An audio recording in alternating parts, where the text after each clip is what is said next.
12:18 p.m. Friday, February 26, 1993.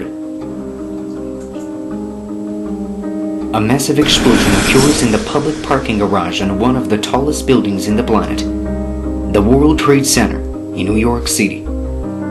The bombing shocked America, which had seemed immune from attacks of terrorism that has plagued other parts of the world. Analysts say that this bombing opened the gates to what would later become the largest and best organized plot in American and world history. Who were the masterminds of the 1993 bombings? Did the FBI respond quickly enough? The motives, the ramifications, and the ripple effect.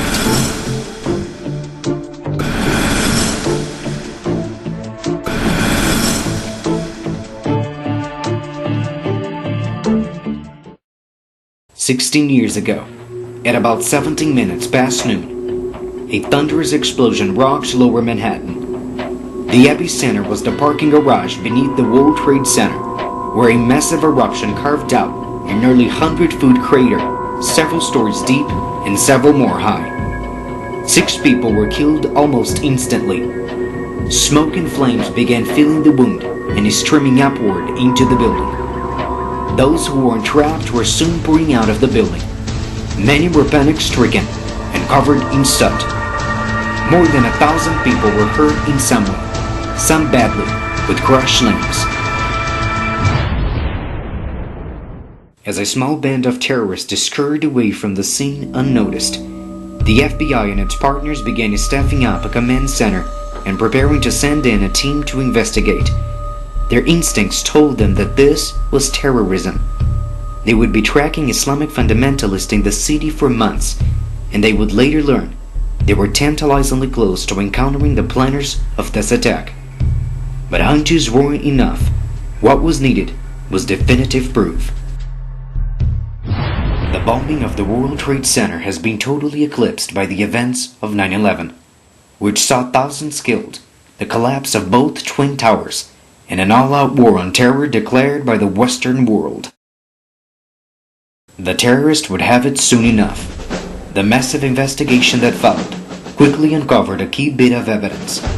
In the rubble, investigators uncovered a vehicle identification number on a piece of wreckage that seemed suspiciously obliterated. A search of crime records returned a match. The number belonged to a rented van reported stolen the day before the attack.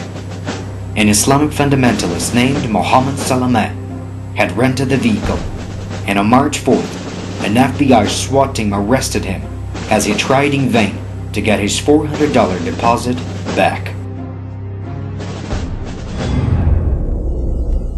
One clue led to another, and authorities soon had in custody 3 more suspects: Nidal Ayad, Mahmoud Abu Halima, and Ahmed Ajaj. Authorities would also find the apartment where the bomb was built and a storage locker containing dangerous chemicals, including enough cyanide gas to wipe out a town. All 4 men were tried, convicted, and sentenced to life. The shockwave from the attack continued to reverberate. Following the unfolding connections, the task force soon uncovered a second terrorist plot to bomb a series of New York landmarks simultaneously, including the UN building, the Holland and Lincoln tunnels, and the Federal Plaza, where the FBI office in New York is housed. On June 24, 1994, FBI agents stormed a warehouse in Queens and caught several members of a terrorist cell in the act of assembling bombs. Meanwhile, the mastermind of the World Trade Center bombing was still on the run and up to no good. We would learn his name, Ramzi Youssef, within weeks after the attack, and discover he was planning more attacks, including the simultaneous bombing of a dozen US international flights. Youssef was captured in Pakistan 2 years after the attack, returned to America, and convicted along with the van driver, Ayad Ismail. A 7th plotter, Abdul Yassin, would remain at large.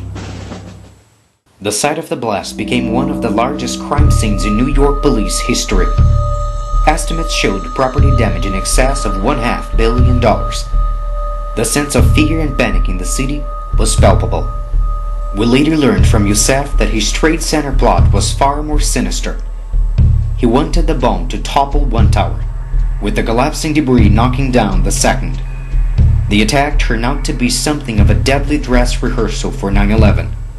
With the help of Yosef's uncle, Khalid Sheikh Mohammed, Al-Qaeda would later return to realize Yosef's nightmarish vision.